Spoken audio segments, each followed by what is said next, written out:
How did you guys meet? We need to know the story. We met at Coachella. Hi. Hi. This is your trailer? Yeah, I'm in the band. We're performing on the main stage. August Moon? Yeah.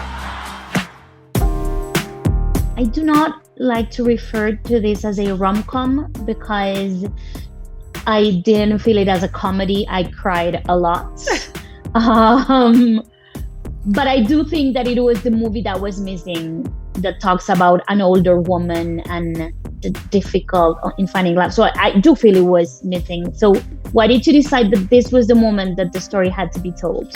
Well, I don't know. I don't know that I decided that this was the moment. It was just the moment that it found me. As an actor, you go through periods of time when you have to audition for things, then sometimes you don't have to audition for things, but you're like 9th choice on the list, and so you're like, oh my god, I don't know if they'll ever get to me, and then they do sometimes, and sometimes you're the 3rd choice on the list, but the 2nd choice says yes, and so for this one, it was an amazing thing for me. It was really significant because Gabrielle Union, Kathy Schulman decided that the producer of the movie, they decided that I should be there, Solène.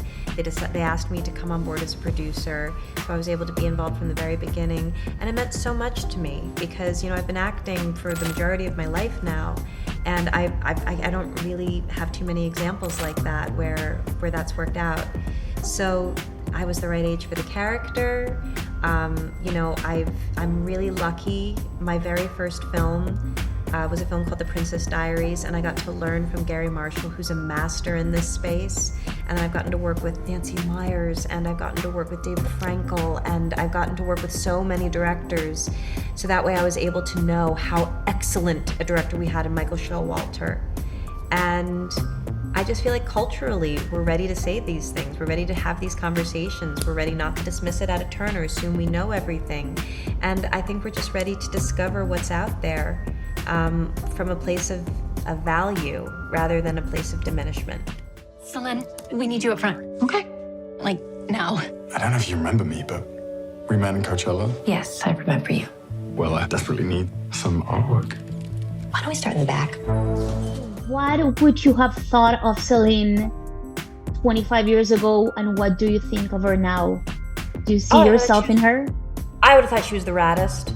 I would have hoped to be, the same way, like I just would have believed that she existed, and I would have thought it was really rad and amazing that she was so in love with art, and then she built a life that was, in so many ways rooted in passion. I would have wanted her to find love. And I don't know. I think because I started acting when I was very young, and I would have these like Gary Marshall, I think was in his 60s when we worked together, and he became a dear friend and a guiding light in my life. So I just think that I've always had friendships with people of all ages, so it doesn't surprise me when people connect. So it wouldn't surprise me when people of different ages connect from it. So it just, none of it really surprises me, because I always think that that's the part that we can't control when we're born, but what we do with our life, that's the part that really matters. What about what people will say?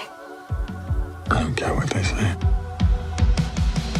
Have you ever withheld of anything, a role, a relationship, a friendship, because of what people might say? No. I'm pretty loud. Never. Yeah, I mean, there's nuance to it. But for the most part, no, I can't think of a time where I have.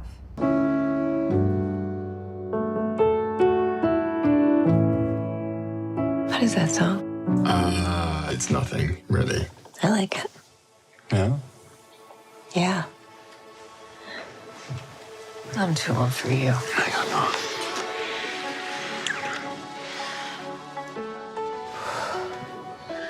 Cine, música, series, libros, teatro, artes plásticas, gastronomía, todo el mundo de la cultura y el entretenimiento aquí en El Tiempo. Suscríbase al canal de YouTube del Tiempo, que además es gratis, y le mandamos notificaciones de nuevos videos.